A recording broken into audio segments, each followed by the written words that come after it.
ఎంతవరకు చూడొచ్చు?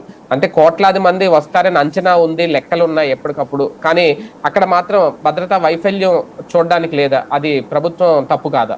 ఖచ్చితంగా తప్పుని తప్పనే అనాలి. ఇప్పుడు తిరుపతిలో జరిగినటువంటి తొక్కిసలాట సందర్భంలో తప్పే అంటాం కదా. అయితే ప్రభుత్వం స్థానిక అధికార యంత్రాంగం తప్ప అన్నటువంటిది ఎప్పుడూ కూడా ఇట్లాంటి వాటిట్లో జరిగేది. నేను ఇంతకు ముందు కూడా చెప్పా ఓసారి, నా పుష్కరాలు నా అనుభవం. ఎక్కడైతే ఘాట్ దగ్గర తలుపు తీశారు, దెబ్బకు ఒక్కసారి అక్కడ తొక్కిసలాట జరిగింది. ఇక్కడ ఏమవుతుందంటే అంతా నడిచిపోతున్నంతసేపు నాదే అనుకుంటారు, ఎక్కడో చిన్న పొరపాటు చేస్తారు. ఆ చిన్న పొరపాటే తొక్కిసలాటలకు కారణం అవుతుంది. ఇప్పుడు మొన్న ఏమన్నా తిరుమల తిరుపతి దేవస్థానానికి సంబంధించిన వాళ్ళు అనుకుంటారా, లేకపోతే రాష్ట్ర ప్రభుత్వం అనుకుంటుందా తొక్కిసలాట జరగాలని? అక్కడ పోనీ డిఎస్పీ గారు అనుకుంటారు తొక్కిసలాట జరిగి చనిపోవాలని?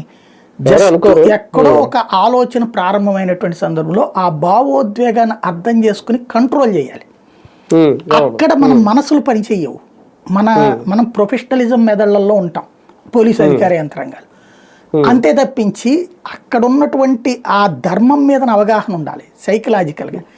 అది లేనప్పుడు వస్తుంది. ఇక్కడ నేను చెప్పే పుష్కరాలకి నేను కార్యకర్తగా పనిచేసిన రోజుల్లో, అంటే ఒక సేవా సంస్థ తరపున కార్యకర్తగా నాయకుడిగా పనిచేసిన రోజుల్లో నేను చెప్పాను, మీకు గుర్తుంది కదా, తెల్లవారుజామున ఒక్కసారిగా తీసుకెళ్ళి అందరూ మునగాలనుకుంటారు. ఇక్కడ కూడా ఏంటి, అమృత గడియల్లో మునగాలని కోరుకున్నటువంటి వాళ్ళకి అమృత స్నానం. అక్కడ ఇంకొకటి ఏంటంటే, ఇక్కడ జరిగింది ఏంటి, అఖాడాలస్ అంటే సాధు సంతులు అందరూ కలిసి స్నానం చేస్తారు.